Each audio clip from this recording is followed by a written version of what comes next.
If you're in the market for a two-seater roadster and you don't want to splash out the big bucks for a premium brand, say $50,000 plus, there are only two cars on the market.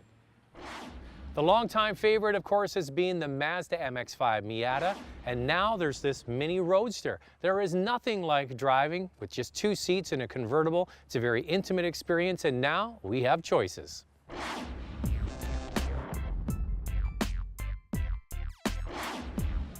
The MX-5 starts at just over $29,000, and the Mini Cooper Roadster is roughly the same price.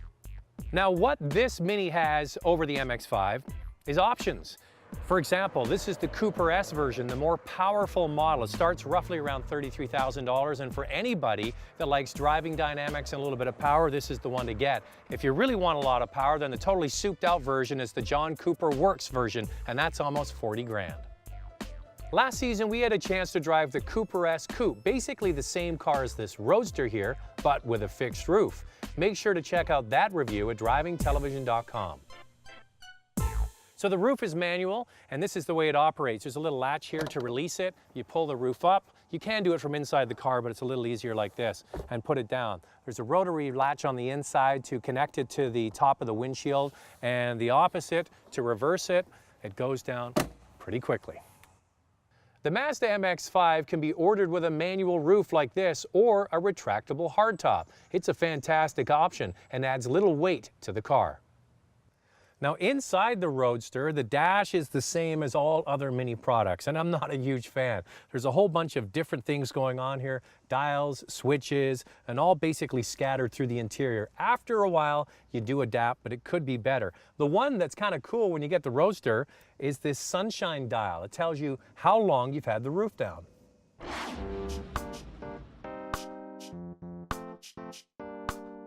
Be prepared to struggle with certain maneuvers like parallel parking due to visibility. The trunk has a surprising amount of space. This is one major selling feature of this car, a trunk that's actually usable.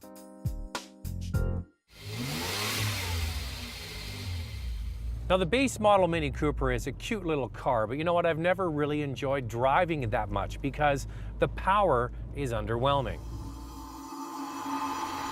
The model to get is this Cooper S. With a twin-scroll turbocharged 1.6-liter engine, it has 181 horsepower compared to just 121 without the turbo. 60 more horsepower in such a small car makes a huge difference. Then there's also the Sport button right here by the shifter.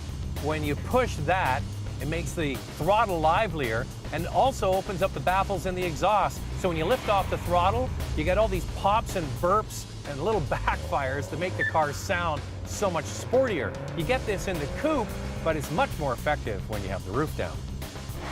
Now, speaking of noise, I found that the coupe had too much road noise coming from the rear cargo area and then reflecting off the back window.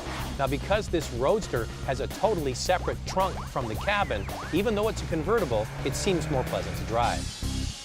Now, this car handles so well. You sit so low to the ground. It comes with either 15-inch wheels on the base model, 16-inch wheels on the S, and this car has optional 17-inch wheels. And the power goes to the front wheels, and that's one area where I prefer the MX-5. A true Roadster has a front-engine, rear-wheel drive layout, and there's no purer example of this than the Mazda MX-5 Miata. That car is so well balanced, and being pushed rather than pulled through a corner is a truer sports car feel. Now, the MX-5 might have less power at 167 horsepower, but the car's also lighter and it feels nimble. What this car has is more torque when you get the S model because you've got that turbocharger working for you. What this car has going for it is freshness and attitude, where the MX-5 is seen as old. Plus, it also has the chick car stigma. This car might be saddled with that one day too, which would be too bad. The reality is neither car should be. They're both fantastic cars to drive.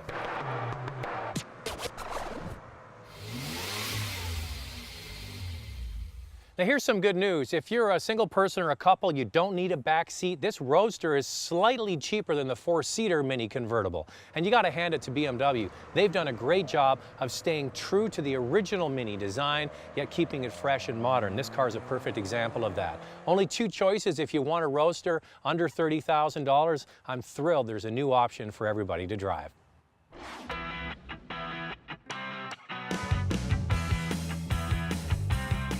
Interested in a hot new car? We have all the reviews of the latest models at drivingtelevision.com.